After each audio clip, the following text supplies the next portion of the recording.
الحمد لله وكفى وسلام على عباده الذين اصطفى أما بعد أعوذ بالله من الشيطان الرجيم بسم الله الرحمن الرحيم وما من دابة في الأرض إلا على الله رزقها ويعلم مستقرها ومستودعها كل في كتاب مبين وعن عبد الله بن مسعود رضي الله تعالى عنه قال قال رسول الله صلى الله عليه وسلم ليس من شيء يقربكم إلى الجنة ويبعدكم من النار إلا قد أمرتكم به وليس شيء يقربكم من النار ويبعدكم من الجنة إلا قد نهيتكم عنه وإن الروح الأمين وفي رواية وإن الروح القدس نفث في روعي أن نفسا لن تموت حتى تستكمل رزقها فاتقوا الله وأجملوا في الطلب ولا يحملنكم استبطاء الرزق أن تطلبوه بمعاصي الله فإنه لا يدرك ما عند الله إلا بطاعته أو كما قال عليه الصلاة والسلام رواه البغوي في شرح السنة ورواه البيهقي في شعب الإيمان أو كما قال عليه الصلاة والسلام يا رب صل وسلم دائما أبدا على حبيبك خير الخلق كلهم اللهم صل وسلم وبارك على سيدنا ومولانا محمد اما بعد اللہ کے نبی صلی اللہ علیہ وسلم کی ایک حدیث کا مفہوم ہے حب الدنیا رأس کل خطیئہ، دنیا کی محبت یہ تمام کی تمام گناہوں کی جڑ ہے۔ حب الدنیا رأس کل خطیئہ، دنیا کی محبت یہ تمام گناہوں کی جڑ ہے۔ اس سے جب یہ انسان کے دل میں مرض پیدا ہو جاتا ہے تو اس سے اس کے معاملات بگڑ جاتے ہیں، جیسا کہ عرض کیا جا رہا ہے، اور اسی سے اس کی عبادات بھی خراب ہو جاتی ہیں، اور اسی کی وجہ سے اس کی معاشرت بھی بگڑ جاتی ہے، اور اسی کی وجہ سے اس کے اخلاق بھی خراب ہو جاتے ہیں، اور اسی کی وجہ سے اس کی ایمانیات میں بھی خرابی واقع ہو جاتی ہے۔ سب اگر ہم ایک عمیق نظر ڈالیں گے تو ہمیں یہ بات بالکل واضح نظر آئے گی کہ اللہ کے نبی نے دنیا کی محبت کو ہر برائی کی جڑ جو قرار دیا ہے، آپ کا یہ فرمانا بالکل درست ہے، اور یہ واقعہ کے عین مطابق ہے۔ دنیا کی محبت جب آدمی کے دل میں پیدا ہو جاتی ہے تو اس کا ایمان بھی خراب ہوتا ہے، اور اس کے معاملات بھی خراب ہو جاتے ہیں، اس کی عبادات بھی خراب ہو جاتی ہیں، اس کے اخلاق بھی بگڑ جاتے ہیں، اس کی معاشرت بھی خراب ہو جاتی ہے، سب کچھ خراب ہوتا ہے۔ معاملات کے اوپر تو بات ہماری چل رہی ہے، جو بار بار میں اس کو واضح کرنے کی کوشش کر رہا ہوں کہ شاید اللہ تعالیٰ مجھے بھی، اصل تو اپنا مقصود ہے، ہمارا اپنا علاج ہے، اپنی بیماری ہے، جس کے علاج کی کوشش کرتے رہتے ہیں کہ شاید اللہ تعالیٰ ہمارے کو ان بیماریوں سے صحت عطا فرما دے۔ حضرت قاضی طیب صاحب رحمۃ اللہ علیہ کی گفتگو کا حاصل یہ ہے کہ انسان کے اندر حسد ہے، بغض ہے، کینہ ہے، دنیا کی محبت ہے، یہ سب چیزیں جو انسان میں اللہ تعالیٰ نے پیدا کی ہیں، رکھی ہیں، یہ بالکل ختم نہیں ہوتی کسی کے اندر سے۔ البتہ مجاہدات کے ذریعے سے، ریاضات کے ذریعے سے، قربانیوں کے ذریعے سے، اذکار کے ذریعے سے، وعظ و نصیحت کے ذریعے سے، مجاہدوں کے ذریعے سے اس کو دبایا جا سکتا ہے۔ یہ کہ کوئی دعویٰ کرے، میں دعویٰ کروں میرے دل میں دنیا کی محبت نہیں ہے، بالکل غلط بات ہے۔ میرے میں حسد نہیں ہے، میرے میں کینہ نہیں ہے، میرے میں بغض نہیں ہے، مجھ میں عداوت نہیں ہے، میرے اندر ریا نہیں ہے، میرے اندر فلانا نہیں ہے، غلط بات ہے. یہ سب میں ہوتا ہے، کسی میں کم اور کسی میں زیادہ. مجاہدات کے ذریعے سے، قربانی کے راستے سے، اذکار کے راستے سے، دعاؤں کے راستے سے، مانگنے کے راستے سے، اور اس کی بار بار دعوت کے راستے سے، نفی کرنے کے راستے سے، ان سب امراض کو انسان دبا سکتا ہے. یہ قاری طیب صاحب رحمۃ اللہ علیہ کی بات کا خلاصہ ہے جو میں نے آپ کے سامنے چند لفظوں میں رکھا ہے. لیکن اس کو دبانا اور کم کرنا بھی ایک بہت بڑا کام ہے.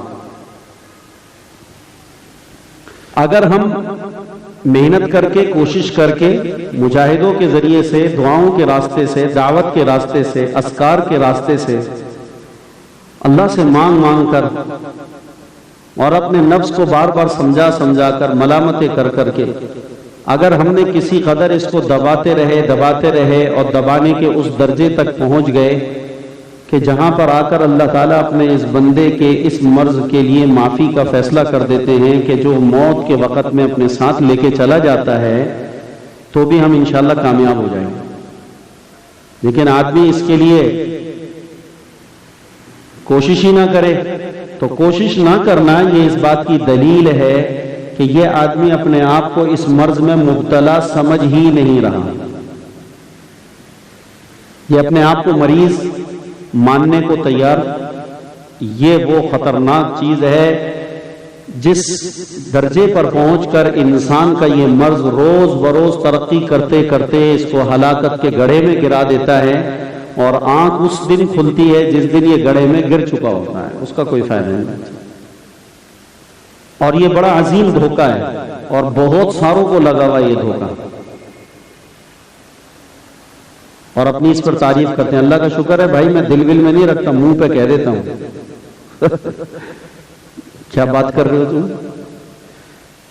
تمہاری جرتوں کا حال یہ ہے کہ تم منہ پر کہہ رہے ہو تو پیچھے کیا کرتے ہوگے، اور اس کو اپنی ایک مدح اور تعریف میں استعمال کر رہا ہے. بھائی اللہ کا شکر ہے ہم دل میں نہیں رکھتے بابا، صاف صاف منہ پہ کہہ دیتے ہیں. جب تو سامنے والے کے منہ پر کہنے کی جرت کر رہا ہے، اس کے پیچھے اس کا کتنے کپڑے اتارتا ہوگا اور اس کو اپنی تعریف کہہ رہا ہوتا ہے. حالانکہ یہ اتنا خطرناک مرض ہے، اتنا خطرناک مرض ہے کہ پیٹھ پیچھے کہنے والا شاید اتنا بڑا مجرم نہیں ہے جتنا منہ پر کہنے والا، جس کو طعنہ کہتے ہیں. قرآن نے اس کے لیے ہلاکت کے الفاظ استعمال کیے، وَيْلٌ لِكُلِّ هُمَزَةٍ لُمَزَةٍ. ہلاکت ہے ہر طعنہ دینے والے کے لیے. ہم تو منہ پہ کہہ دیتے ہیں صاف صاف. تو مسلمان کے عیوب پر پردہ ڈالنے والی جو روایات ہیں کہ مسلمان کے ساتھ اس کے عیب پر پردہ ڈالو، نہ اس پر منہ پر اس کے کہہ کر اس کو طعنہ دو، نہ پیٹھ پیچھے اس کی غیبت کرو، تو وہ سارے فضائل میاں جی کہاں چلے گئے آپ کے لیے؟ وہ کچھ یاد ہے کہ حضور نے اس بارے میں بھی کچھ فرمایا ہے کہ من ستر مسلما سترہ اللہ فی الدنیا والآخرہ، جو مسلمان کے عیوب پر پردہ ڈالے اور جو مسلمان کے عیب کو چھپائے، اللہ دنیا اور آخرت میں اس کی عیب کی پردہ پوشی فرماویں گے. وہ کہاں چلا گیا؟ نبی کا یہ فرمان کہاں گم ہو گیا؟ جی ہم تو منہ پہ بول دیتے ہیں، دل میں نہیں رکھتے. او بابا، جو تو نے کسی کے منہ پر بولا ہے تیرے دل میں تھا تو زبان پر آیا ہے نا. کتنا بڑا جھوٹ ہے بھائی. ایک بات میرے دل میں نہیں ہے، مجھے کوئی حدیث یاد نہیں ہے، میرے دل و دماغ میں کئی وہ حدیث نہیں ہے، میں زبان پہ لا کے سنا سکتا ہوں آپ کو؟ آپ ایمانداری سے بتائیں. آپ کو قرآن کی کوئی سورت یاد نہیں ہے، آپ کے نہ دماغ میں نہ دل میں آپ کو یاد نہیں. میں کہتا ہوں بھائی اٹھو اور سورہ فتح سناؤ. آپ کہیں گے مولوی صاحب سورہ فتح تو نہ میرے دل میں نہ دماغ میں کیسے سناؤں؟ کیا میرے دل میں نہیں ہے؟ دل میں نہیں رکھتے تو جھوٹ ہے، جھوٹ کہتا ہے یہ، اور یہ جھوٹی بات ہے، اور یہ بڑا خطرناک مرض ہے. اصلاح کا طریقہ یہ نہیں ہے. اصلاح کا طریقہ ضرور اصلاح کی فکر کرنی چاہیے.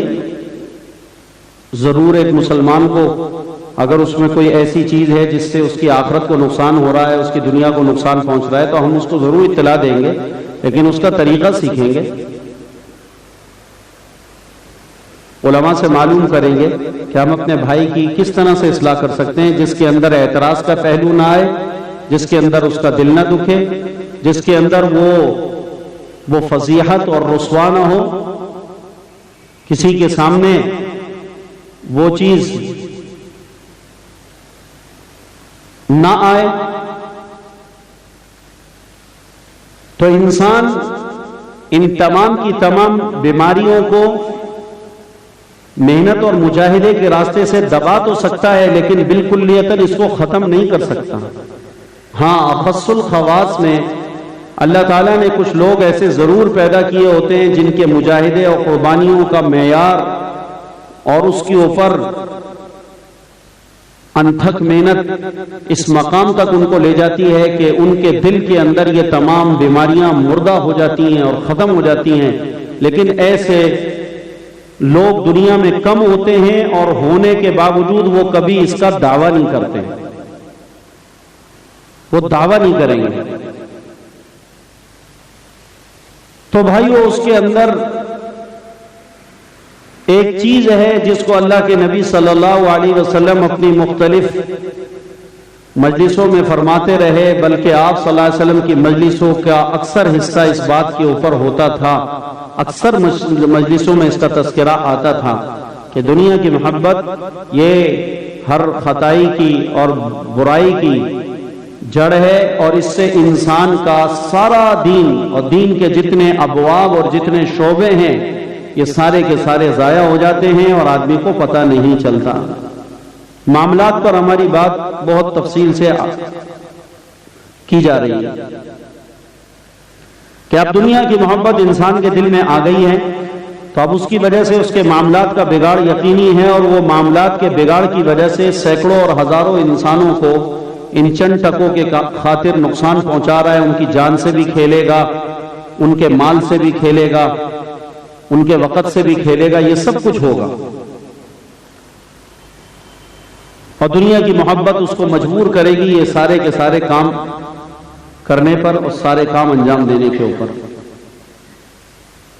حالانکہ جب انسان اپنے یقین پر محنت کر کے اپنے یقین کو درست کرنے کی محنت میں لگتا ہے اور اس کا یقین درست ہونا شروع ہو جاتا ہے، تو اس کو یہ بات یقینی طور پہ سمجھ آنا شروع ہو جاتی ہے کہ رزاق اللہ کی ذات ہے اور روزی پہنچانے والے اللہ ہیں، اور اللہ سبحانہ و تعالیٰ نے جو مجھے روزی دینے کا وعدہ کیا ہے، تو روزی انسان کی حرام بھی ہو سکتی ہے اور انسان کی روزی حلال بھی ہو سکتی ہے.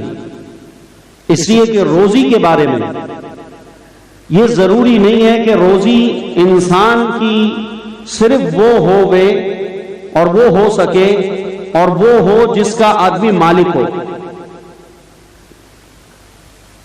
رزق کے لیے ملکیت شرط نہیں ہے کہ وَمَا مِن دَابَّةٍ فِي الْأَرْضِ إِلَّا عَلَى اللَّهِ رِزْقُهَا.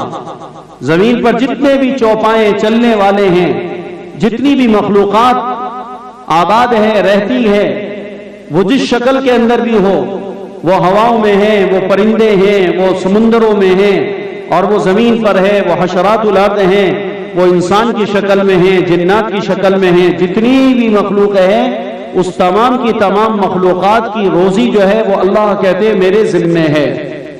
تو اللہ تعالیٰ نے جب روزی کا ذمہ لیا ہے تو اللہ تعالیٰ تو اپنے بندے کو حرام نہیں پہنچائیں گے. اللہ اپنے بندے کو حرام نہیں پہنچائیں گے. رزق کو حرام انسان اپنے عمل سے کرے گا.